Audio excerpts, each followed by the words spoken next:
पूर्णमदः पूर्णमिदं पूर्णात् पूर्णमुदच्यते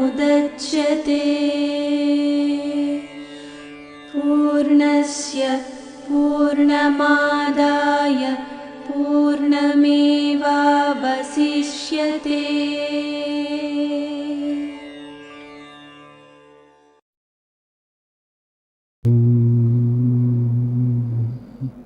व्यासाय विष्णुरूपाय व्यासरूपाय विष्णवे नमो वै ब्रह्मनिधये वासिष्ठाय नमो नमः। नमो नमः नमो नमः। 8వ అధ్యాయం అక్షర పరబ్రహ్మయోగం. మనం మొదటి 4 శ్లోకాలు అవగాహన చేసుకున్నాము. తర్వాత 5వ శ్లోకం దగ్గర నుంచి మన తండ్రి మనకు ఒక ముఖ్యమైనటువంటి విషయం చెప్తున్నారు. ఇది ఎంతో ముఖ్యంగా అవగాహన చేసుకోవాల్సినటువంటి విషయం. అయితే దీనికి ముందు 7వ అధ్యాయంలో మనం చూసినట్లయితే మన తండ్రి మనకు చెప్పారు, అపరప్రకృతి పరాప్రకృతి. అపరప్రకృతి అంటే అష్టప్రకృతి,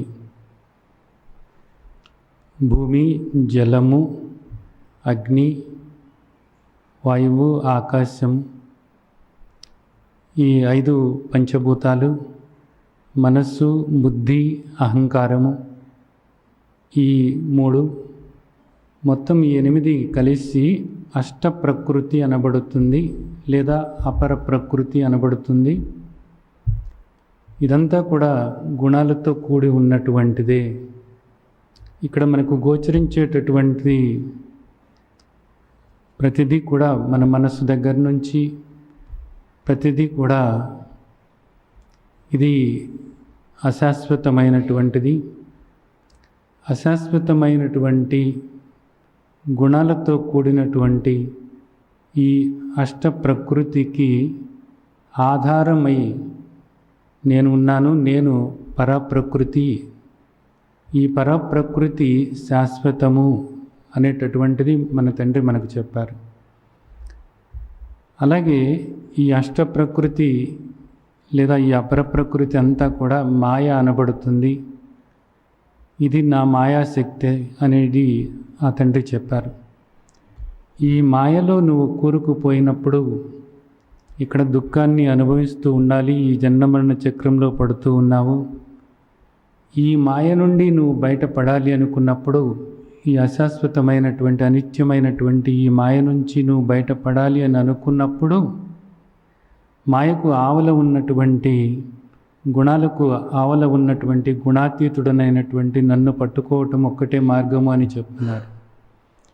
అంటే భగవంతుణ్ణి మనం అపరప్రకృతి రూపంలో పట్టుకోవాలని మనం అనుకుంటున్నాం. ఇక్కడ సామాన్యంగా జరుగుతున్నటువంటిదంతా కూడా ఇంతే కదా. ఎందుకని అనుకుంటున్నాము అంటే ఇది మనకు కనపడుతుంది కాబట్టి. ఆ తండ్రి అదే చెప్తున్నారు. ఏమని చెప్తున్నారు? 7వ అధ్యాయంలో మనం చూసినట్లయితే త్రివిర్గుణమయైర్భావై ఏభి సర్వమిదం జగత్ మోహితం నాభిజానాతి మామేభ్య పరం అవ్యయం. ఇక్కడ అందరూ కూడా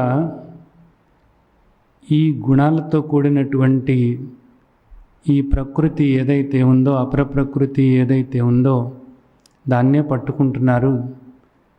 ఈ మోహంలో పడిపోతున్నారు. ఈ గుణాలకు సంబంధమైనటువంటి మోహంలో పడిపోతున్నారు.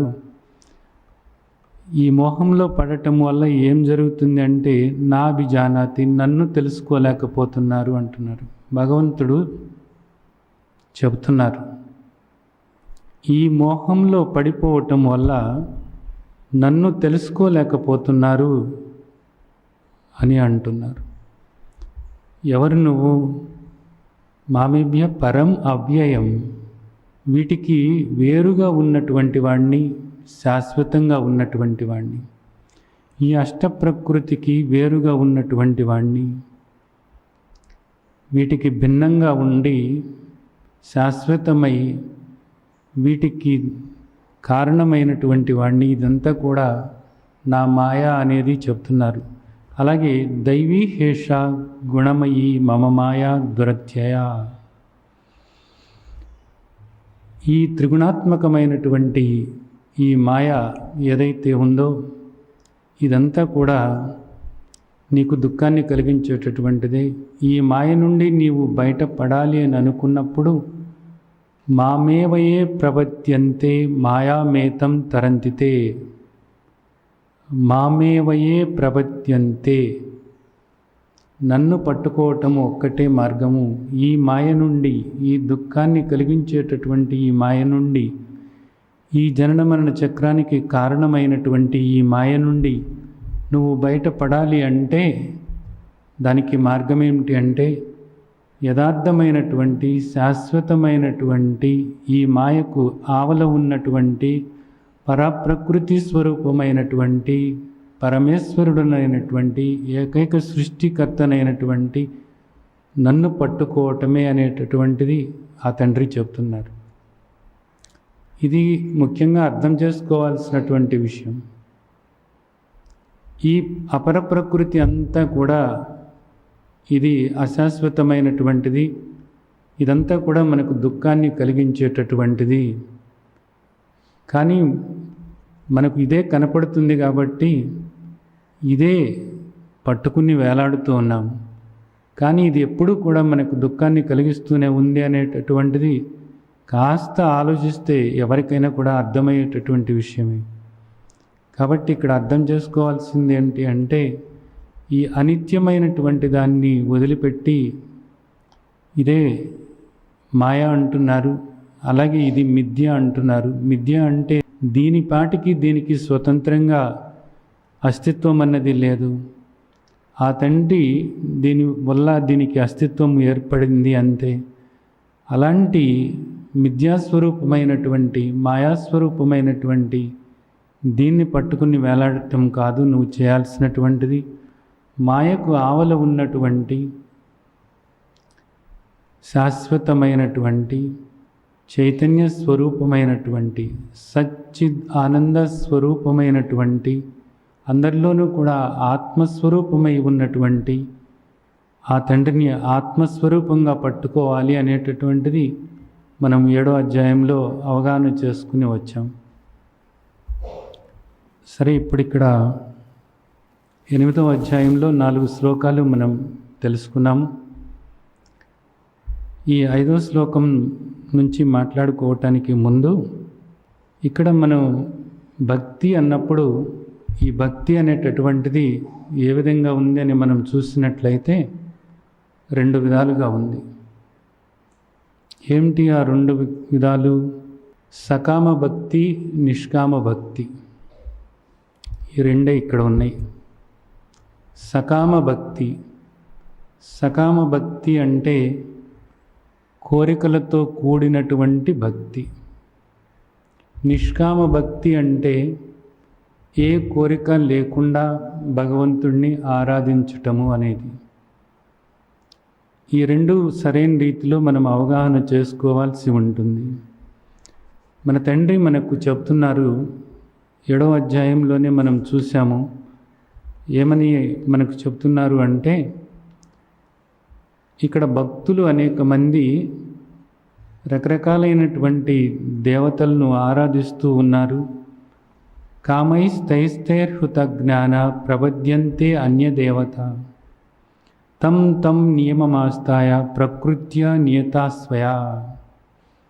రకరకాలైనటువంటి కోరికలతో వాళ్ళు అనేక దేవతలను ఆరాధిస్తూ ఉన్నారు. వాళ్ళ నియమాలను వాళ్ళు ఏర్పరచుకుని వాళ్ళు ఆయా దేవతల్ని ఆరాధిస్తూ ఉన్నారు. ఆ విధంగా వాళ్ళు ఆరాధిస్తున్నప్పుడు ఆ దేవతల వల్ల, ఆ దేవత ఆరాధన వల్ల వచ్చేటటువంటి ఫలాలు అనేటటువంటివి ఏవైతే ఉన్నాయో ఆ ఫలాలు అశాశ్వతమైనటువంటివి. అంతవత్తు ఫలం తేషాం తద్భవత్యల్పమేధసాం దేవాన్ దేవయజో యాంతి మద్భక్త యాంతి మామపి. ఆయా దేవతలను ఆరాధిస్తూ ఆ ఆరాధన వల్ల వాళ్ళు పొందేటటువంటి ఫలాలు ఏవైతే ఉన్నాయో ఆ ఫలాలన్నీ కూడా అల్పమైనటువంటివి, అశాశ్వతమైనటువంటివి, దుఃఖాన్ని కలిగించేటటువంటివి. ఆ ఆరాధనలు కానీ ఆ ఫలాలు కానీ అవి శాశ్వతమైనటువంటివి కాదు. మరలా అవన్నీ కూడా జనన మరణాలకు కారణమవుతూనే ఉంటాయి అనేటటువంటిది చెప్తున్నారు ఆ తండ్రి. అంటే సకామ భక్తి అనేటటువంటిది ఇది సరైనటువంటిది కాదు అన్నది అర్థం చేసుకోవాల్సినటువంటి విషయం. కానీ ఇక్కడ 199 మంది ఇంకా పైనేనేమో, ఎందుకంటే భగవద్గీతలో వేలాది మందిలో ఏ ఒక్కనొక్కడో అన్నారు కాబట్టి ఆ రోజుల్లోనే మరి 100కి అని కూడా చెప్పకూడదు. వేలాది మందిలో ఏ ఒక్కనొక్కడో మాత్రమే నిష్కామ భక్తి భావనతో ఉండటం అనేది జరుగుతుంది. మిగిలిన అందరూ కూడా సకామ భక్తులే. ఏదో ఒక కోరికతో దేవుణ్ణి పట్టుకొని దేవుణ్ణి ఆరాధిస్తూ ఆ కోరిక నెరవేరాలి అని అనుకుంటూనే ఉన్నారు. ఏ కోరిక నెరవేరినప్పటికీ కూడా అది అశాశ్వతమైనటువంటిది, అల్పమైనటువంటిది అని అర్థమవుతుంది. ఆ కోరిక తీరిన తర్వాత ఇంకొక కోరిక, అది తీరిన తర్వాత ఇంకొక కోరిక, ఈ విధంగా ఒకదాని తర్వాత ఒకటి, ఒకదాని తర్వాత ఒకటి కోరికలు వస్తూనే ఉన్నాయి. చివరి శ్వాస వదులుతున్నప్పుడు కూడా నిజానికి ఏదో కోరికతోనే మనిషి ఆ ప్రాణం పోతుంది అనేటటువంటిది మనం చూస్తున్నాం. అనేక చోట్ల మనం చూస్తున్నటువంటి విషయం ఏది. కానీ ఇక్కడ మనం అర్థం చేసుకోవాల్సింది ఏంటంటే, ఆ విధంగా నీవు సకామ భక్తుడవై ఉన్నప్పుడు, ఆయా దేవతలను ఆరాధిస్తూ నీ జీవితం అలాగే గడుపుతూ ఉన్నప్పుడు ఏమవుతుందంటే, మరలా నీవు ఆయా దేవతా లోకాలకు వెళ్ళి మరలా నువ్వు జన్మ ఇక్కడ తీసుకోవాల్సి వస్తుంది. అలాగే నీ యొక్క సంస్కారాలను బట్టి ఇక్కడ నీవు అనేక జన్మలు ఇక్కడ తీసుకోవాల్సి వస్తుంది. అవన్నీ కూడా దుఃఖంతో కూడినటువంటి జన్మలే. కానీ నీవేమో దుఃఖాన్ని పోగొట్టుకోవాలి అనేటటువంటి ఉద్దేశంతో అవన్నీ చేస్తున్నావు. కానీ వాటి వల్ల కూడా నువ్వు దుఃఖం నుంచి బయటపడవు.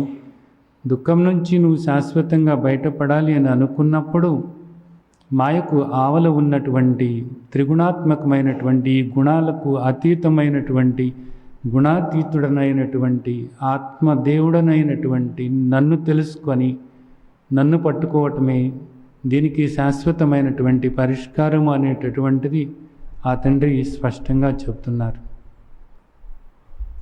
ఇది బాగా ఆలోచించుకోవాల్సినటువంటి విషయం.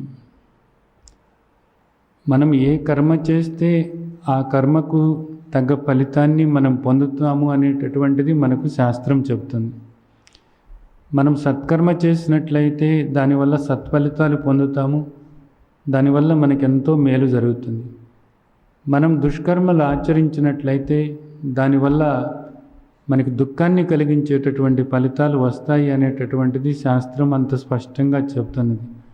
కాబట్టి ఇక్కడ మనం చేయాల్సినటువంటిది సత్కర్మ చేయాలి. సత్ఫలితం పొందాలి అంటే సత్కర్మ చేయాలి. ఆ ఫలమే నిజానికి మనం అదృష్టము అనుకుంటాము. ఒక్కొక్కసారి అదృష్టమే దైవము అని కూడా మనకు శాస్త్రం చెబుతుంది. కాబట్టి మనం సత్కర్మ ఆచరించినప్పుడు తప్పకుండా మనం సత్ఫలితాలని పొంది తీరుతాము. అయితే ఈ సత్కర్మ ఆచరణ అనేటటువంటిది కూడా నిష్కామంగా మనం చేసుకుంటూ వెళ్ళినప్పుడు ఈ జన్మ మరణ చక్రం నుంచి బయటపడతాము అనేటటువంటిది అర్థం చేసుకోవాల్సిన ముఖ్యమైనటువంటి విషయం. అయితే ఇక్కడ దీంతో పాటుగా ఇంకొక ముఖ్యమైనటువంటి విషయం ఏంటంటే, ఈ సకామ కర్మలు ఆచరించేటటువంటి వాళ్ళందరూ కూడా ఇక్కడ దుఃఖము అనుభవించటమే కాకుండా మరలా వీళ్ళందరూ కూడా జన్మ తీసుకుంటారు అనేటటువంటిది స్పష్టంగా శాస్త్రం చెప్తున్నటువంటి విషయం.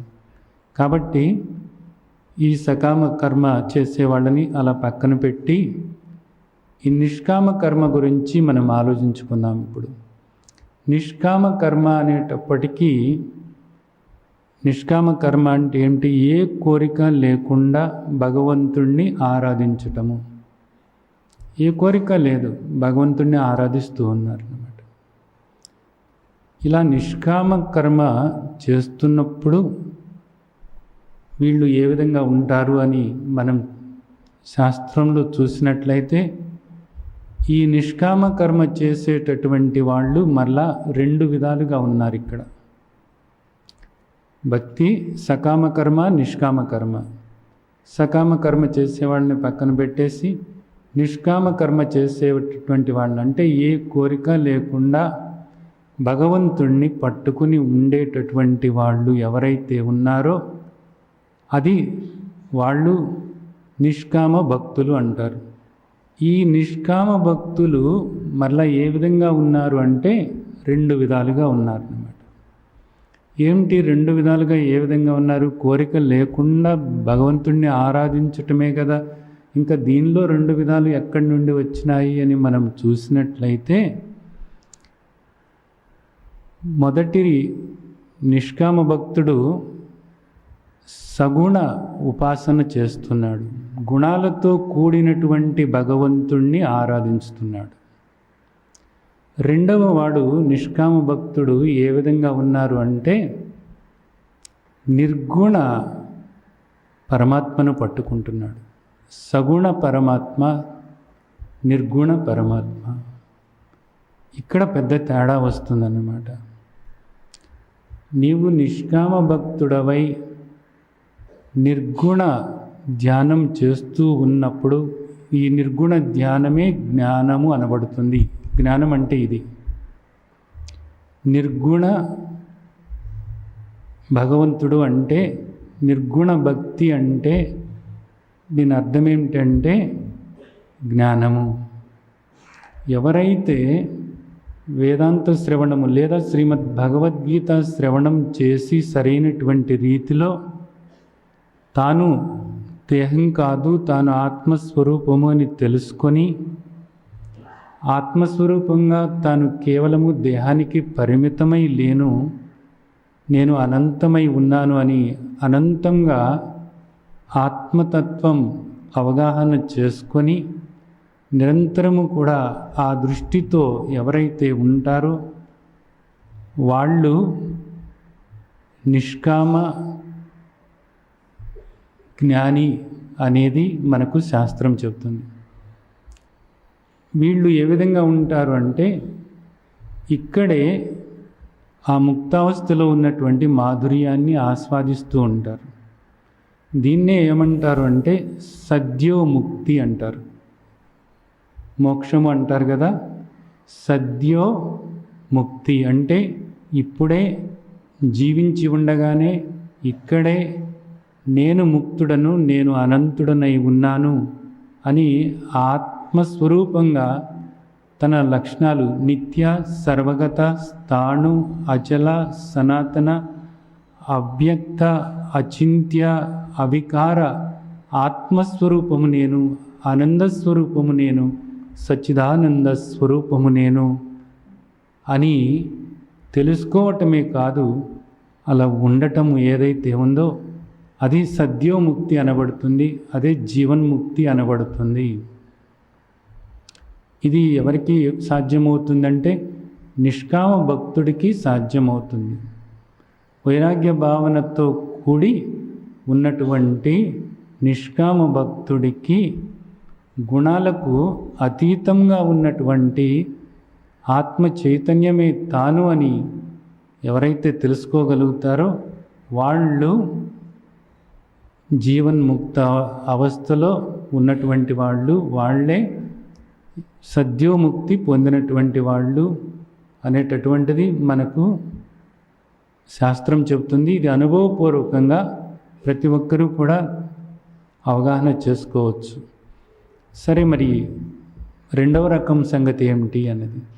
ఈ రెండవ రకం ఏంటి అంటే వీళ్ళు నిష్కామంగానే పూజ చేస్తూ ఉంటారు. ఇక్కడ మనకు చాలామంది కనపడుతూ ఉంటారు. ఈ నిష్కామ భక్తులు ఏ విధంగా భగవంతుణ్ణి ఆరాధిస్తారు అంటే ఇది ఉపాసన మార్గం అంటారు. ఉపాసకులై ఉంటారు అన్నమాట. వీళ్ళు ఎక్కువ వాళ్ళ ఇష్ట దైవాన్ని గుణాలతో ఆరాధిస్తూ ఉంటారు అన్నమాట. గుణాలకు అతీతమైనటువంటి నన్ను పట్టుకున్నప్పుడు ఈ మాయ నుంచి నువ్వు బయటపడతావు అనేదేమో ఆయన చెప్పారు. దైవీహేష గుణమయి మమ మాయ, ఇదంతా నా మాయ, మమ మాయ దురత్యయ మామేవయే ప్రపద్యంతే మాయామేతాం తరంతితే అని ఆయన చెప్తున్నారు. కానీ ఇక్కడ వీళ్ళు ఏం చేస్తారంటే మంచి భక్తులు, ఎందుకని ఏ కోరికలు లేవు వీళ్ళకు, నిజానికి ఏ కోరికలు కూడా లేకుండా భగవంతుణ్ణి ఆరాధిస్తున్నారు. ఎలా ఆరాధిస్తున్నారు అంటే సగుణంగా ఆరాధిస్తున్నారు. వీళ్ళందరూ కూడా సగుణ భక్తులు అంటారు అన్నమాట.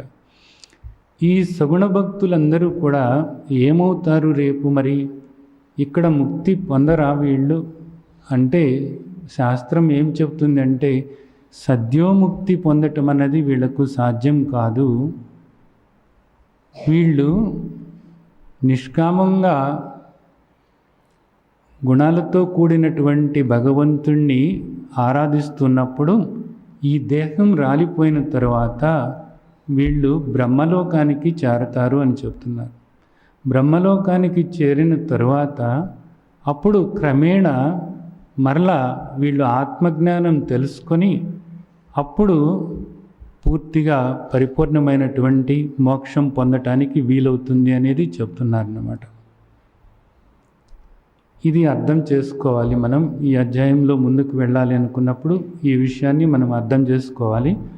ఎందుకంటే ఇక్కడ రాబోయేటటువంటి శ్లోకాలలో వీళ్ళిద్దరి గురించి కూడా మాట్లాడుతున్నారు. కొన్ని శ్లోకాల్లో సగుణ భక్తుడి గురించి మాట్లాడుతున్నారు, కొన్ని శ్లోకాల్లో జ్ఞాని గురించి మాట్లాడుతున్నారు. జ్ఞాని అంటే నిర్గుణుడు, జ్ఞాని అంటే తాను భగవంతుడికి వేరుగా ఉన్నాను అనేటటువంటి భావన పోగొట్టుకొని ఏకంగా ఉన్నాను, నేను దేహం కాదు, నేను ఆత్మస్వరూపమై ఉన్నాను, నేను పరమాత్మకు అభిన్నుడనై ఉన్నాను అని అద్వైత దృష్టి ఎవరైతే ఏర్పరచుకుంటారో వాళ్ళు జ్ఞాని అనబడుతున్నారు.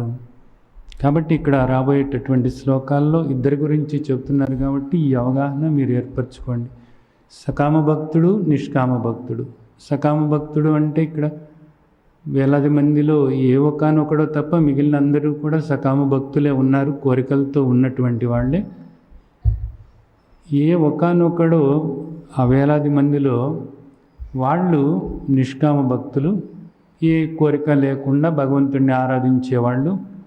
ఏ కోరిక లేకుండా కూడా ఆరాధించేటటువంటి వాళ్ళల్లో మరలా సగుణోపాసన చేసేవాళ్ళు ఇక్కడ ముక్తి పొందటానికి సాధ్యం కాదు.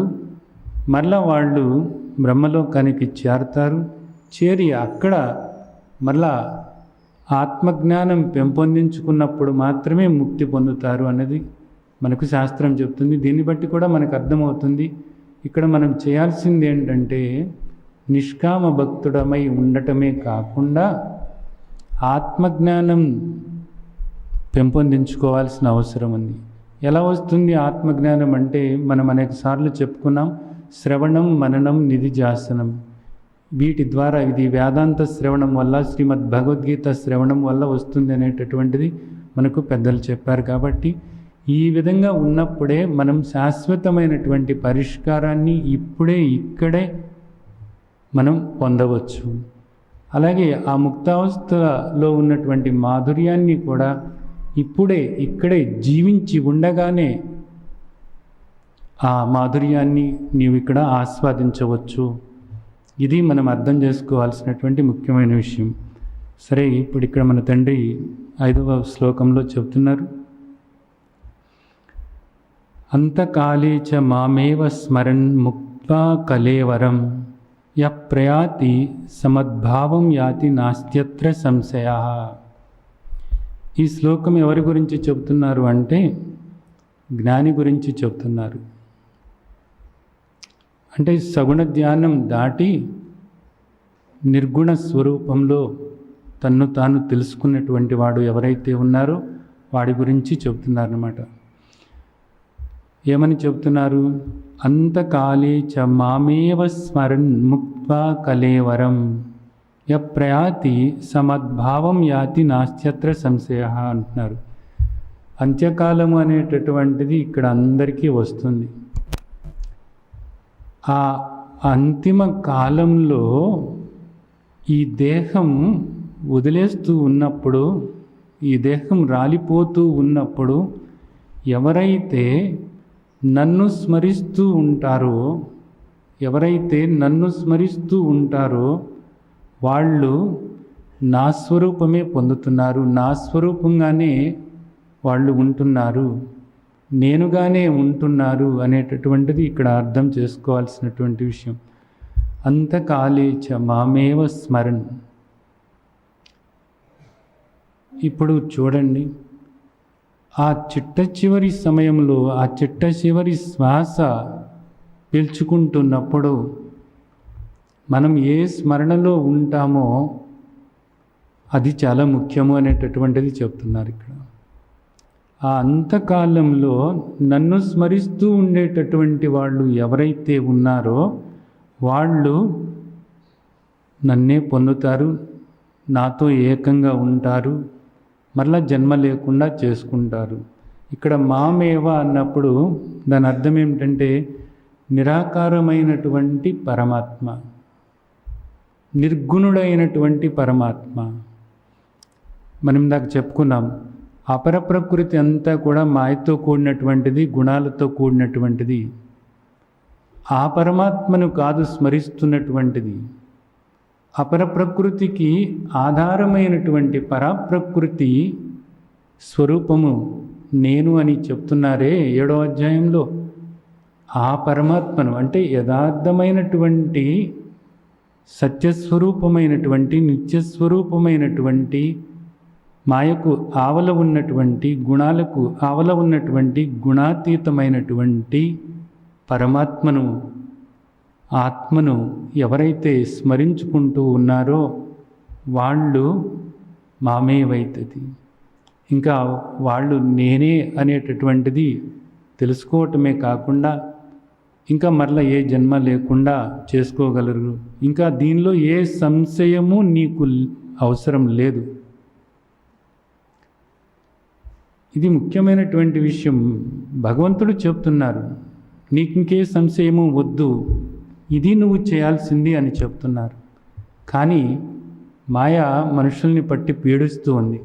భగవంతుడు చెప్పినప్పటికీ, మహర్షులు చెప్పినప్పటికీ, ఇంకెవరు చెప్పినప్పటికీ కూడా మేము మాయలోనే ఉంటాము, మాయలో ఉండటమే మాకు ఇష్టము, గుణాలతో కూడినటువంటి భగవంతుణ్ణి ఆరాధించటమే మాకు ఇష్టము, అలాగే నిష్కామంగా ఉండటం మాకు ఇష్టం లేదు, సకామ భక్తులుగా ఉండటమే మాకు ఇష్టము అన్నట్లుగా ప్రవర్తిస్తూ ఉంటారు. ఇక్కడ ఇది అర్థం చేసుకోవాల్సినటువంటి ముఖ్యమైనటువంటి విషయం. అయితే సగుణోపాసకుడు దేవతల్ని ఆరాధించేటటువంటి వాడు ఏ విధంగా ఉంటాడు అంటే యం యం వాపి స్మరన్ భావం త్యజిత్యంతే కలేవరం తం తమేవైతి కౌంతేయ సదా తద్భావ భావిత. ఇక్కడ యం యం వాపి స్మరన్ భావం అన్నారు. భావం అన్నప్పుడు దీని అర్థం ఏంటంటే బయట ఉన్నటువంటి ఏ విషయమైనా సరే భావము అనేది అనుకోవచ్చు. ఏ ఆలోచన వచ్చినప్పటికీ కూడా అది భావం అనుకోవచ్చు. అలాగే ఇక్కడ ఈ శ్లోకంలో భావం అనేటటువంటి మాటకు అర్థం ఏ దేవతల్ని ఆరాధిస్తున్నారు అనేటటువంటి అర్థం కూడా మనం తీసుకోవచ్చు. ఏది ఏమైనప్పటికీ కూడా ఆ అంత్యకాలంలో ఈ దేహం రాలిపోయేటటువంటి సమయంలో ఈ అపర ప్రకృతికి సంబంధమైనటువంటి మారేటటువంటి వాటికి సంబంధమైనటువంటి దేవతలకు సంబంధమైనటువంటి ఈ మిథ్యా జగత్తుకు సంబంధమైనటువంటి ఆలోచనలు స్మరిస్తూ ఎవరైతే ఉంటారో తమేవైతే కౌంతేయ, వాళ్ళు అదే పొందుతూ ఉన్నారు. ఎందుకని? సదా తద్భావ భావిత, వాళ్ళు ఎప్పుడు కూడా అదే ఆలోచిస్తూ ఉన్నారు కాబట్టి వాళ్ళ జీవితాంతము కూడా ఈ బాహ్యమైనటువంటి విషయాల గురించి ఆలోచిస్తూ ఉన్నారు కాబట్టి బాహ్యమైనటువంటి లబ్ధి పొందటమే జీవిత పరమార్థము అనుకుని అలాగే ప్రవర్తిస్తూ ఉన్నారు కాబట్టి ఈ గుణాలకు సంబంధమైనటువంటి విషయాల గురించి ఆలోచిస్తూ ఇదే యథార్థము అని అనుకుంటూ ఉన్నారు కాబట్టి ఇదంతా కూడా అనిత్యము, ఇది మిథ్య అని తెలుసుకోకుండా ఇది సత్యము అని భావిస్తూ దీని నుంచి ఏదో లబ్ధి పొందాలి అని అనుకుంటూ భగవంతుణ్ణి ఇందుకోసమే ప్రార్థిస్తూ ఉన్నారు కాబట్టి చివరికి కూడా వీళ్ళకి ఈ భావాలే కలుగుతూ ఉంటాయి. యం వాపి స్మరణ్ భావం, ఈ భావాలని, ఈ విషయాలని, ఈ కోరికలు తీర్చుకోవటానికి వారు ఆరాధించేటటువంటి ఈ దేవతల్ని స్మరించుకుంటూ వాళ్ళు కన్ను మూసినప్పుడు తమేవైతే కౌంతే, వాళ్ళు అదే పొందుతారు. అంటే ఏమవుతుంది? వాళ్ళు ఆ భావాలతో ఉన్నప్పుడు ఆయా దేవతా లోకాలకు వాళ్ళు చేరతారు అనేది చెప్తున్నారు. ఆ తరువాత ఏమవుతారు? క్షీణే పుణ్యం మత్స్యలోకం విశంతి, మళ్ళా ఇక్కడికే వచ్చి ఈ జనన మరణ చక్రంలో పడి తిరుగుతూ ఉంటారు. ఈ దుర్భరమైనటువంటి దుఃఖాన్ని ఇక్కడ అనుభవిస్తూనే ఉంటారు అనేటటువంటిది మనకు శాస్త్రం చెప్తున్నటువంటి విషయం. ఇది సగుణోపాసకుడు చేసేటటువంటిది. వీళ్ళలో కోరికలతో ఉండేటటువంటి వాళ్ళు ఉన్నారు. అంటే సకామ భక్తులు ఇలాగే ఉంటారు, నిష్కామ భక్తులు కూడా. వీళ్ళు నిజానికి ఉత్తములే, మంచివాళ్లే, ఏ కోరిక లేదు, కానీ భగవంతుడిని ఆరాధిస్తూ ఉన్నారు. ఎలా ఆరాధిస్తున్నారు అంటే గుణాలతో కూడినటువంటి భగవంతుడిని ఆరాధిస్తున్నారు. జ్ఞానం లేదు, భగవంతుడికి మేము వేరు అనేటటువంటి భావన, అంటే నేను దేహము అనేటటువంటి భావనతోనే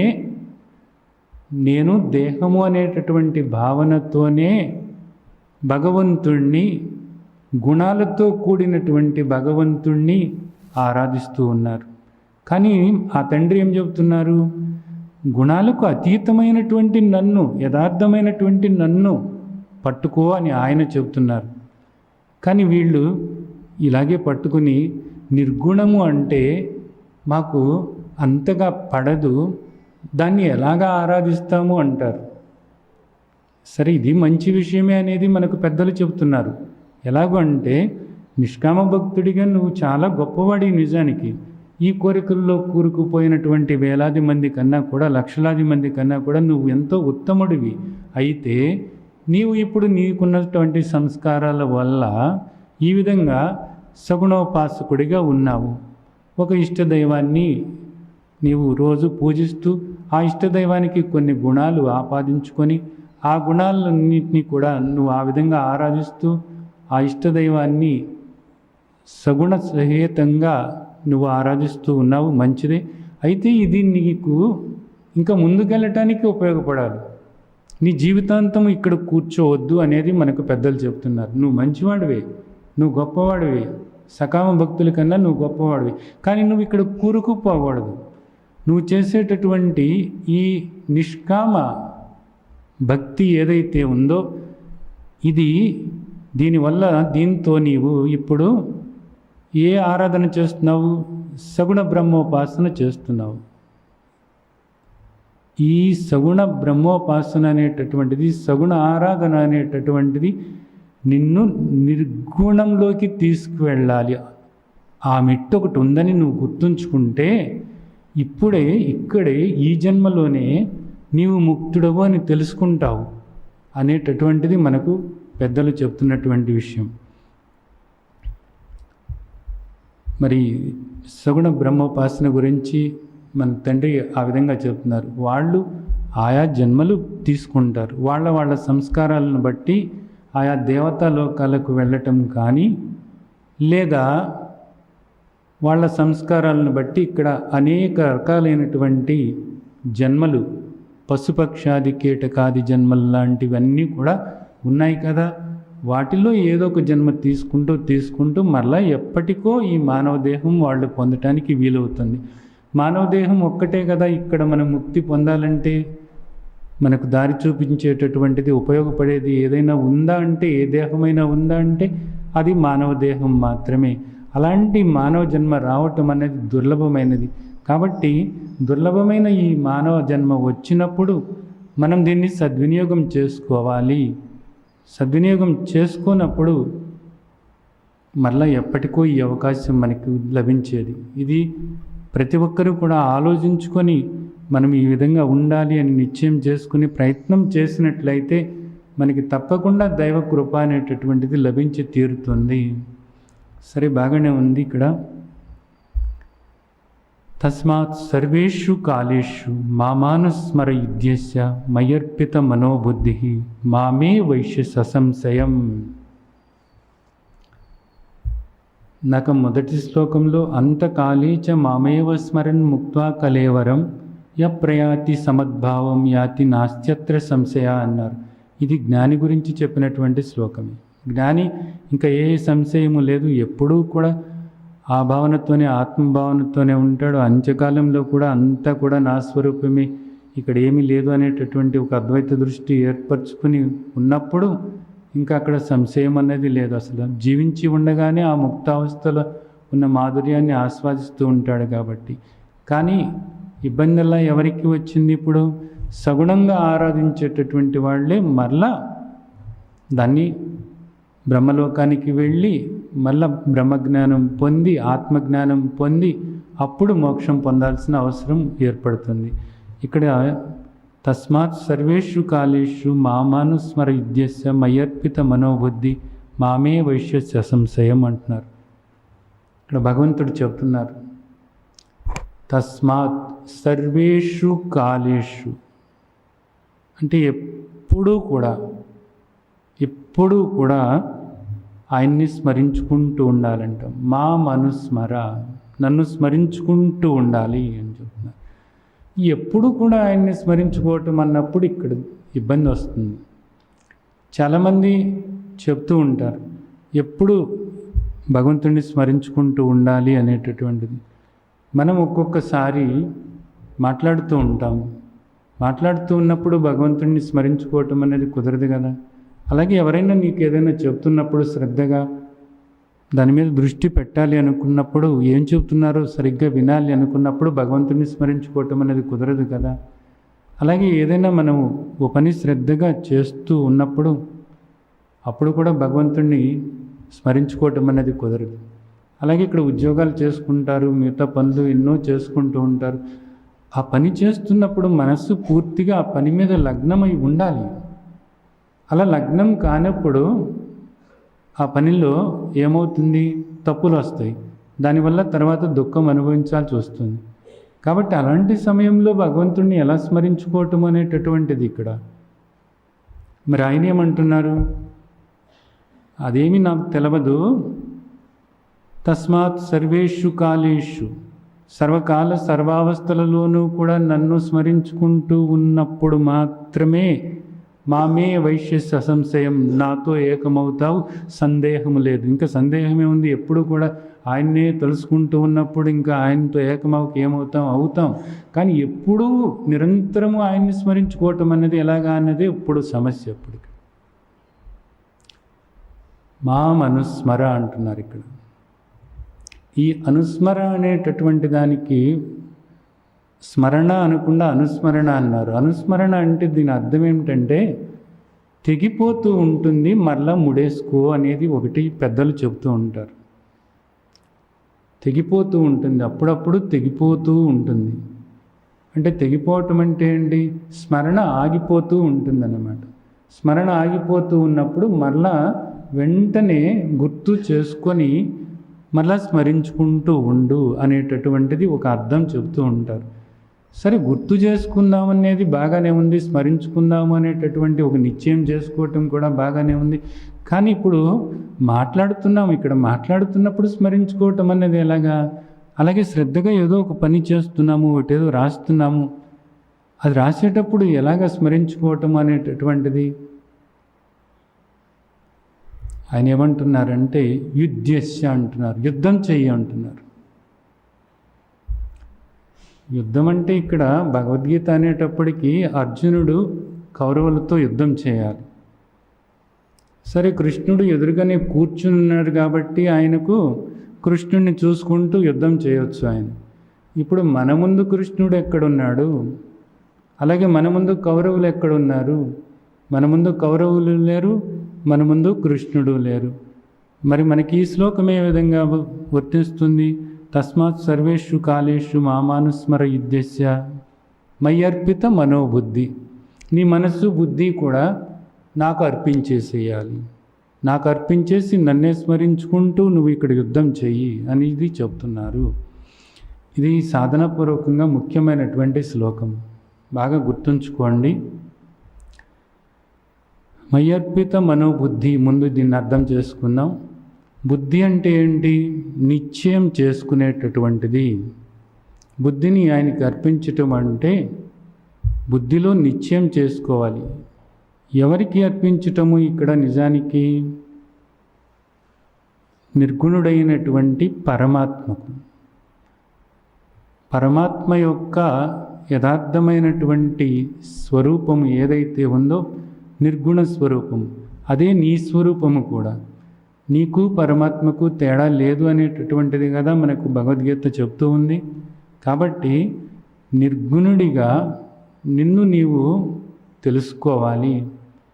తెలుసుకున్నప్పుడు ఏం తెలుస్తుంది నీకు అంటే నీవు సచ్చిత్ ఆనంద స్వరూపానివి అనేది నీకు తెలుస్తుంది. అంటే సత్ అంటే ఏమిటి? మారకుండా ఉండటము. చిత్ అంటే ఏమిటి? జ్ఞానస్వరూపం, అంటే తెలుసుకుంటూ ఉండటము. అన్నీ తెలుసుకుంటూ ఉండేటటువంటి వాడు ఎవరు ఇక్కడ? నువ్వే. యథార్థంగా నువ్వే తెలుసుకుంటున్నావు. కాబట్టి నీవు చైతన్య స్వరూపం. ఏ దుఃఖము లేదు నీకు. నిజానికి ఈ మనస్సు దుఃఖపడుతుంది, ఈ దేహం బాధపడుతుంది, కానీ వీటికి అతీతంగా, వీటికి సాక్షిగా ఉన్నటువంటి చైతన్య స్వరూపానివి, సచ్చిదానంద స్వరూపానివి నీవు. సచ్చిదానంద స్వరూపమైనటువంటి నిన్ను నీవు స్మరించుకుంటూ ఉండాలి. బాగానే ఉంది. మనస్సులో ఇంకొక ఆలోచన ఏది లేకుండానట. మనస్సులో ఇంకొక ఆలోచన లేకుండా అంటే బుద్ధిలో ఒక నిశ్చయం జరగాలి. ఇప్పుడు వరకు రకరకాలైనటువంటి దేవతలను, దేవుళ్ళను ఆరాధిస్తూ ఆ కోరికలు తీర్చుకుంటూ అవే ముఖ్యము అనుకుంటూ ఇదే జీవితం అనుకుంటూ గడిపావు కదా. అవన్నీ కూడా పక్కన పెట్టి యథార్థంగా నేను ఆత్మస్వరూపము అనేటటువంటి ఆ భావన చేసుకుంటూ అది నిశ్చయం, బుద్ధిలో నిశ్చయం చేసుకుని ఆ విధంగా నీ మనసు బుద్ధి నా మీద ఉంచాలి అనేటటువంటిది చెప్తున్నారు. సర్వేషు కాలేషు, ఇది ఇక్కడ సర్వకాల సర్వావస్థలలోనూ అన్నప్పుడు ఒక విషయం మనం గుర్తు చేసుకోవచ్చు. ఒకటి ఏదైనా మనకు ముఖ్యమైనటువంటి పని ఏదైనా ఉంది అనుకోండి, ముఖ్యమైన పని ఉంది, ఖచ్చితంగా మనం ఇక్కడ 5 గంటలకు ఒకరితో మాట్లాడాల్సి ఉంది. ఆ 5 గంటల సమయంలో వాళ్ళతో మాట్లాడకపోతే ఒక ముఖ్యమైన సమాచారం మనం తెలుసుకోలేము. దానివల్ల మనం ఎంతో నష్టపోతాం. కానీ ఇప్పుడు ఇక్కడ కూర్చొని మీరు సత్సంగం వింటున్నారు, కానీ 5 గంటలకు ఖచ్చితంగా ఆ విషయం మీరు తెలుసుకుని తీరాలి, ఆ వ్యక్తితో మాట్లాడి తీరాలి. అలాంటప్పుడు మీరు ఇది వింటూ ఉంటారు, కానీ మీ ధ్యాస అంతా కూడా ఎక్కడ ఉంటుంది? నిజానికి 5 గంటలు ఎప్పుడవుతుందో మనం ఖచ్చితంగా 5 గంటలకి ఆ వ్యక్తిని కలవాలి కదా అని చెప్పేసి అది లోపల కదలాడుతూ ఉంటుందన్నమాట. ఆ భావన కదలాడుతూ ఉంటుంది. కాబట్టి ఇది ఎక్కడ ఉంది? 5 గంటలకు నేను అతన్ని కలవాలి అనేటటువంటి ఆ స్ఫురణ నీకు అంతఃచేతన నుంచి నీకు కలుగుతుంది, నీ చిత్తంలో నుంచి. అదే సబ్కాన్షియస్ మైండ్ అంటారు కదా. సబ్కాన్షియస్ మైండ్లో ఇది నిక్షిప్తమై ఉంది కాబట్టి ఇది నీకు గుర్తు చేస్తూ ఉంటుందన్నమాట. ఈ విధంగా చేయవచ్చు అనేటటువంటిది కొంతమంది చెబుతూ ఉంటారు. కాబట్టి నీవు నీ అంతఃచేతనలో అంటే సబ్కాన్షియస్ మైండ్లో అంటే నీ చిత్తంలో నిరంతరము కూడా భగవంతుని యొక్క స్మరణ ఉండేలాగా నువ్వు చేసుకోవాలి అనేది చెప్తూ ఉంటారు. దీనికి నేను మీకు ఒక మంచి సలహా చెప్తున్నాను. భగవంతుడు ఆనంద స్వరూపుడు, భగవంతుడు శాంత స్వరూపుడు, భగవంతుడు శాంత స్వరూపుడు, భగవంతుడు ప్రేమ స్వరూపుడు. ఈ మాటలు మీరు అనేక సార్లు విన్నారు. శాంతోయం ఆత్మ భగవద్గీతలో చెప్పినటువంటి మాట. అలాగే తం విద్యా దుఃఖ సంయోగ వియోగం యోగ సంచితం. దుఃఖ స్పర్శ లేనటువంటిది నా స్వరూపము అంటే ఆనంద స్వరూపము నాది అనేది. అంటే భగవంతుడు దుఃఖ స్వరూపము కాదు, భగవంతుడు ఆనంద స్వరూపం, భగవంతుడు శాంత స్వరూపము, భగవంతుడు ధర్మస్వరూపం. కాబట్టి మనకి అనుభవమైనటువంటిది, అందరికీ కూడా అనుభవమైనటువంటిది ఒకటి ముఖ్యమైనటువంటిది ఏంటంటే ఆనందం అనేటటువంటిది మీకు అనుభవం, అలాగే ప్రేమ అనేటటువంటిది మీకు అనుభవం, శాంతి అన్నది మీకు అనుభవం. మీకు ఈ అనుభవం కాబట్టి మీరు ఏ పని చేస్తున్నప్పటికీ కూడా భగవంతుణ్ణి ప్రేమస్వరూపంగా భావన చేసి ప్రేమతో మీరు ఆ పని చేస్తున్నట్లయితే, ప్రేమతో ఉండి ఆలోచిస్తూ ఉన్నట్లయితే అది నిజానికి సత్యస్వరూపమైనటువంటి ఆ తండ్రితో ఉన్నట్లవుతుంది. ప్రేమతో కూడి మీరు మాట్లాడుతూ ఉన్నట్లయితే అది నిజానికి ప్రేమతో కూడి మీ మాటలు వస్తూ ఉన్నప్పుడు ఆ మాటల్లో ధర్మం ఉంటుంది నిజానికి. అలాగే ప్రేమతో కూడి మీరు భావన చేస్తున్నప్పుడు అక్కడ శాంతి ఉంటుంది. ఆ విధంగా భగవంతుణ్ణి ప్రేమ స్వరూపంగా భావన చేసుకొని నిరంతరము కూడా మీ ప్రతి ఆలోచనలోనూ కూడా ప్రేమ ఉండేలాగా, మీ ప్రతి మాటలోనూ కూడా ప్రేమ ఉండేలాగా, మీ ప్రతి చేతలోనూ కూడా ప్రేమ ఉండేలాగా, ప్రతి నిర్ణయంలోనూ కూడా ఒక ప్రేమ ఉండేలాగా మీరు చేసుకుంటూ ఉన్నప్పుడు భగవంతుడు మీకు దూరంగా లేడు అనేటటువంటి అనుభవం మీరు పొంది తీరుతారు. ఇంకొకటి, ఇంత మేము చేయలేము, ఈ ప్రేమ అనేది మేమంత చూపించలేము అని అనుకున్నప్పుడు తేలిగ్గా మీరందరూ కూడా చేయగలిగినటువంటిది భగవంతుడు ఆనంద స్వరూపుడు, భగవంతుడు ఆనంద స్వరూపం. కాబట్టి ఆనందము అనేటటువంటి దాన్ని మీరు బయట కాదు చూసేది, ఆనందాన్ని ఎక్కడ చూడగలరు? మీలోనే చూసుకోగలుగుతారు. మీలోనే చూసుకుంటున్నప్పుడు భగవంతుణ్ణి చూసుకుంటూనే మీరు మాట్లాడవచ్చు, భగవంతుణ్ణి చూసుకుంటూనే మీరు ఆలోచించవచ్చు, భగవంతుణ్ణి చూసుకుంటూనే మీ పనులు మీరు చేసుకోవచ్చు. ఏ విధంగా చూసుకుంటూ ఉండవచ్చు? ఆనంద స్వరూపంగా భగవంతుణ్ణి రకరకాలుగా ఆరాధించుకోవచ్చు.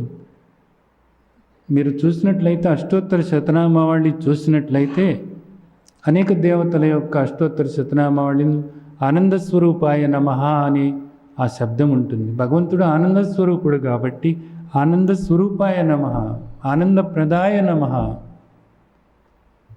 అంటే ఇప్పుడు ఆనందంగా ఉండి ఆలోచించటం అన్నదాన్ని మీరు అభ్యాసం చేసి, ఆనందంగా ఉండి మాట్లాడటం అన్నదాన్ని అభ్యాసం చేసి, ఆనందంగా ఉంటూ మీ పనులు చేసుకోవటం అన్నదాన్ని మీరు అభ్యాసం చేసినట్లయితే తస్మాత్ సర్వేషు కాలేషు ఈ విషయాలు మిమ్మల్ని లాగుతూ ఉంటాయి, వాటి వైపు లాగుతూ ఉంటాయి. ఇదే యుద్ధము అంటే. మీ ముందున్నటువంటి పని ఏదైతే ఉందో అది ధర్మము అనబడుతుంది. భార్యగా మీకు ఒక ధర్మం ఉంది, భర్తగా మీకు ఒక ధర్మం ఉంది, తండ్రిగా మీకు ధర్మం ఉంది, తల్లిగా మీకు ఒక ధర్మం ఉంది, బిడ్డగా మీకు ఒక ధర్మం ఉంది. ఈ ధర్మాలు ఏవైతే ఉన్నాయో ఈ ధర్మాలను ఆచరించటం ఏదైతే ఉందో అదే యుద్ధము అనబడుతుంది. ఏ విధంగా ఆచరించాలి? భగవంతుణ్ణి స్మరించుకుంటూ ఆచరించాలి. ఏ భగవంతుణ్ణి స్మరించుకుంటూ ఉండటం అన్నది తేలికవుతుంది. ఆనంద స్వరూపుడైనటువంటి భగవంతుణ్ణి స్మరించుకుంటూ తల్లిగా నీ ధర్మం ఏదో నువ్వు నిర్వర్తించు. ఆనంద స్వరూపుడైనటువంటి భగవంతుణ్ణి చూస్తూ ఎక్కడ ఈ దేహంలో ఆనంద స్వరూపమై ఉన్నాడు, ఆనంద స్వరూపమై ఉన్నాడు. ఆనంద స్వరూపాన్ని చూస్తూ అంటే నువ్వు ఆనందంగా ఉండి నీ బిడ్డలతో మాట్లాడు, ఆనందంగా ఉండి నీ ధర్మం ఏదో నువ్వు నిర్వర్తించు, ఆనందంగా ఉండి నీ ముందు ఏ పనులు ఉన్నాయో ఆ పనులన్నీ కూడా చేసుకుంటూ వెళ్ళు. ఆనందమే నిజానికి భగవంతుని యొక్క స్వరూపము. ఆనందో బ్రహ్మేతి వజానాత్ అంటుంది ఉపనిషత్తు, తైత్తరీయోపనిషత్తు. మీరు చూసినట్లయితే ఆనందమే పరబ్రహ్మ స్వరూపము అని చెబుతుంది. ఎక్కడుంది ఆనందం అన్నది? విగ్రహాల్లో ఉండదు, ఫోటోల్లో ఉండదు, ఎక్కడ ఉండదు. ఆనందం నీకు అనుభవంగా ఉంది ఇక్కడ. ఆ అనుభవాన్ని పట్టుకుని నువ్వు నిరంతరము కూడా అలా ఉన్నానా లేదా అనేది చూసుకుంటూ నువ్వు ఆలోచిస్తూ నువ్వు మాట్లాడుతూ నువ్వు చేస్తూ ఉన్నప్పుడు నీ మనస్సు నీ బుద్ధి కూడా నిరంతరము కూడా భగవంతునితోనే కలిసి ఉన్నట్లవుతుంది.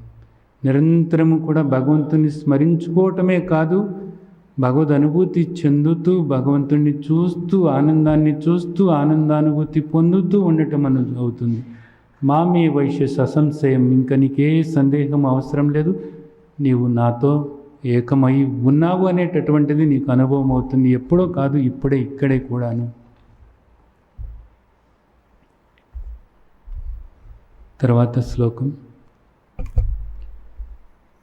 అభ్యాసయోగయుక్తేన చేతస నాన్యగామిన పరమం పురుషం దివ్యం యాతి పార్థానుచింతయన్. మళ్ళీ ఇక్కడ ఈ శ్లోకం అంతా కూడా మళ్ళా సగుణ బ్రహ్మోపాసన గురించి చెప్తుంది, సగుణ భక్తుడి గురించి చెప్తున్నారు ఇక్కడ ఈ శ్లోకంలో. అభ్యాసయోగయుక్తేన, అభ్యాసం చేయటం వల్ల నిరంతరము కూడా అభ్యాసం చేసుకుంటూ వెళుతూ ఉండాలన్నమాట. పరమాత్మ కాక మరి ఏది కూడా లేనే లేదు, అంతా కూడా పరమాత్మ స్వరూపమే అనేటటువంటి ఒక భావన ఏర్పరచుకుని అభ్యాసం చేయాలట. పరమం అపర కాదు, వీటికి అతీతంగా ఉన్నటువంటి, వీటిని ధరిస్తున్నటువంటి చైతన్య స్వరూపుడైనటువంటి ఆ భగవంతుడు పురుషం అంటే అంతటా కూడా వ్యాపించి ఉన్నటువంటి వాడిని, లేదా ఈ దేహాల్ని పురాలు అంటారు, అన్ని దేహాల్లోనూ కూడా ఉన్నటువంటి ఆ భగవంతుణ్ణి, దివ్యం అన్నిటికన్నా అందరికన్నా కూడా ఉత్తమమైనటువంటి ఆ పరమాత్మను యాతి పార్థాను చింతయన్, నిరంతరము కూడా ఆయన్నే స్మరిస్తూ ఉన్నప్పుడు నీవు ఆయన్నే పొందుతావు అనేటటువంటిది చెప్తున్నారు. ఇది ఏ విధంగానంటే క్రమముక్తి. మళ్ళీ ఇక్కడ అంటే భగవంతుణ్ణి ఇక్కడ ఏ విధంగా ధ్యానిస్తున్నారు? పరమం పురుషం దివ్యం యాతి పార్థాను చింతయన్. ఇక్కడ అభ్యాస యోగయుక్తేన అన్నారు. నిరంతరము కూడా అభ్యాసం చేస్తూ ఉండాలన్నమాట. ఏదైనా సరే అభ్యాసం చేయటం వల్ల మాత్రమే మనకు సాధ్యమవుతుంది. అది శాంతిగా ఉండటానికి అభ్యాసం చేయాలి, ప్రేమగా ఎప్పుడు నిరంతరం కూడా ప్రేమతో ఉండటానికి అభ్యాసం చేయాలి, లేదా ఎప్పుడు నిరంతరము కూడా ఆనందంగా ఉండటానికి అభ్యాసం చేయాలి, నిరంతరము కూడా తండ్రిని స్మరించుకుంటూ ఉండటానికి అభ్యాసం చేయాలి. ఇదంతా చేయాలి అంటే నిజంగా భగవంతుడి మీద ప్రేమ ఉండాలి. బాహ్యమైనటువంటి విషయాల మీద ప్రేమ ఉన్నప్పుడు ఇది సాధ్యం కాదు. కానీ ఈ లోకంలో ఎలా ఉన్నారు అంటే, భగవంతుడు ఎందుకోసము అంటే బాహ్యమైనటువంటి విషయాల కోసము అలా తయారయ్యాం మనం. భగవంతుడిని ఎందుకు ఆరాధించటం అంటే భగవంతుడి మీద ప్రేమ కొద్దీ ఆరాధించాలంతే. ఎందుకోసము అంటే ఏ కారణము ఉండకూడదంతే. ఎందుకు దేవుడికి నమస్కరించుకుంటున్నామంటే దేవుడు అంటే నాకు ఇష్టం, అందుకు నమస్కరించుకుంటున్నాను అంతే. ఎందుకు దేవుడిని ఉపాసన చేస్తున్నావు? నాకు దేవుడు అంటే ఇష్టమయ్యా అందుకని. దానివల్ల ఏమిటి నీకు ప్రయోజనం? నాకు ఏ ప్రయోజనము వద్దు. ఏ ప్రయోజనాన్ని ఆశించి నేను భగవంతుడిని ధ్యానించటం లేదు, ఏ కోరికతోనూ కూడా నేను దేవుణ్ణి ఆరాధించటం లేదంటే నాకు ఇష్టం, ఎందుకో నాకు ఇష్టం అంతే. నాకు అన్నిటికన్నా ఇష్టం అంతే. భగవంతుడు అంటే నాకు ఇష్టం అంతే. నేను ఆరాధించుకుంటాను అంతే. అది సగుణంగా కావచ్చు, ఆ తర్వాత అది నిర్గుణంగా మారవచ్చు. కాబట్టి సగుణంగా నువ్వు ఆరాధిస్తున్నప్పటికీ కూడా అంతే. భగవంతుడు అంటే నాకు ప్రేమ, నాకు ఇష్టం అంతే. అందుకని ఆయన్ని స్మరించుకుంటూ ఉంటాను. అది నాకు ఆనందం అంతే. ఆనందం అది నాకు అంతే. ఏదో కోరిక తీరితే వచ్చే ఆనందం కాదు అది. దేనివల్ల వచ్చే ఆనందం కాదు. ఏదో పొందితే వచ్చే ఆనందం కాదు. ఇవన్నీ కూడా వచ్చేవన్నీ కూడా పోయేటటువంటివే కదా. ఇవన్నీ అశాశ్వతమైనవే కదా. ఇవన్నీ దుఃఖాన్ని కలిగించేటటువంటివే కదా. ఇవన్నీ కూడా ఒక తపనతో తాపత్రయంతో ఎంత చేసినప్పటికీ కూడా ఇంకా ఎన్ని చేసినా కానీ ఆ వెలితి అలాగే ఉంటుంది కదా. నాకు వీటితో సంబంధం ఏమీ లేదు. అక్కడ నా ధర్మం ఏదైతే ఉందో ఆ ధర్మం నేను నిర్వర్తిస్తాను. ఈ దేహం ప్రారంధం కొద్దీ ఏది పొందాలో అది పొందుతుంది అంతే. నేను మాత్రం నిరంతరము కూడా నా తండ్రిని స్మరించుకుంటూ ఉంటాను. భగవంతుణ్ణి ఆరాధించటం అనేటటువంటిది ఇలాగా మారాలి. ఎందుకు కాదు, నీకోసం తండ్రి అంతే. ఇక్కడ మనుషులందరికీ కూడా రకరకాల గమ్యాలు ఉంటాయి, రకరకాలైనటువంటి లక్ష్యాలు ఉంటాయి. ఆ లక్ష్యం పొందటం కోసం, ఆ వస్తువు పొందటం కోసం అందుకు భగవంతుడు అంటారు. నాకు అందుకు కాదు, నాకు భగవంతుడే లక్ష్యం అంతే. భగవంతుడితో ఏకమవ్వటమే నా లక్ష్యం, భగవంతుడే నా గమ్యం, భగవంతుడే నా సర్వం అంతే. ఈ జీవితం ఆయన ఇచ్చారు, అందుకు కృతజ్ఞతగా ఆయన్ని స్మరించుకుంటున్నాను అంతే. ఇంకేమిటి నాకు ఇక్కడ కావాలి? నిజానికి ఇంతకన్నా గొప్పది నిజానికి ఆయన నాకు ఏమి ఇవ్వగలరు? ఏ పశువుగానో పక్షిగానో క్రిమిగానో పుడితే నేను ఎంత బాధపడేవాడిని. ఇలాంటి జన్మ నేను అడగకుండానే నాకు ఇచ్చారు కదా ఆ తండ్రి. అలాంటప్పుడు నిరంతరం కూడా ఆయన్ని స్మరించుకుంటున్నాను, కృతజ్ఞతతో స్మరించుకుంటున్నాను, ఆయన ఆనందంగా స్మరించుకుంటున్నాను. స్మరించుకుంటున్న కొద్దీ కూడా నాకు ఆనందం పెరుగుతూ ఉంది అంతే. స్మరించుకుంటూ ఉంటాను అంతే, స్మరించుకుంటూ ఉంటాను అంతే. గుణాలతో ఉన్న భగవంతుడిని నేను స్మరించుకుంటాను ఇప్పుడు.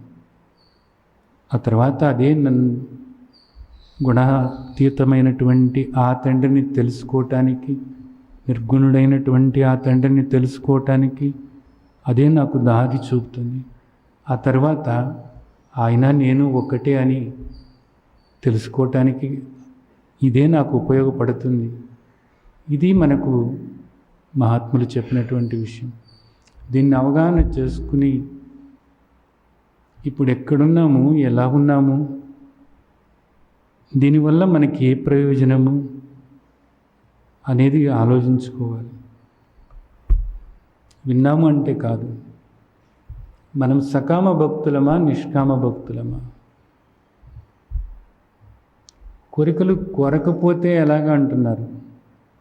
మన తండ్రి ఏం చెప్తున్నారు? నీవేది పొందాలో దాన్ని నువ్వు పొందుతావు అని చెప్తున్నారు. మాతా దాత పితామహ అంటున్నారు.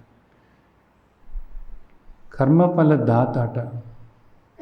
కర్మఫల దాత అంటే ఏమిటి? భగవంతుడు ఎవరు అంటే కర్మఫల దాత అన్నారు. అంటే కర్మఫలాన్ని నీకు ఇచ్చేవాడే భగవంతుడు అన్నారు. అంటే నువ్వు ఏ విధమైనటువంటి కర్మలు ఇక్కడ ఆచరిస్తావో దానికి సంబంధమైనటువంటి ఫలాలను ఆయన ఇస్తారు.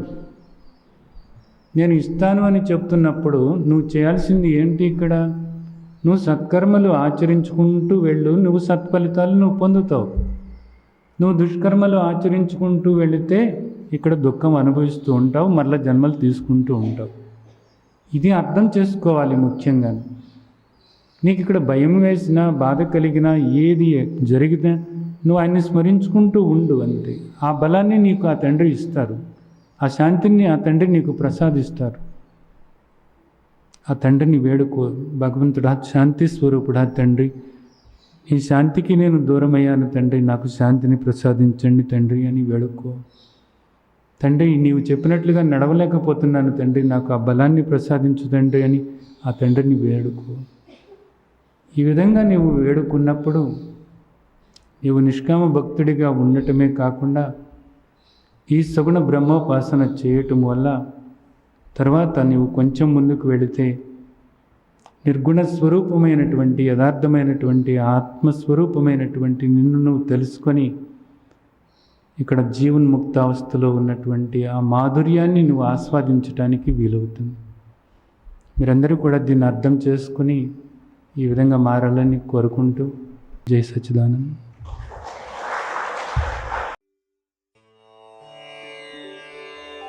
లోకా సమస్తా సుఖినో భవంతు.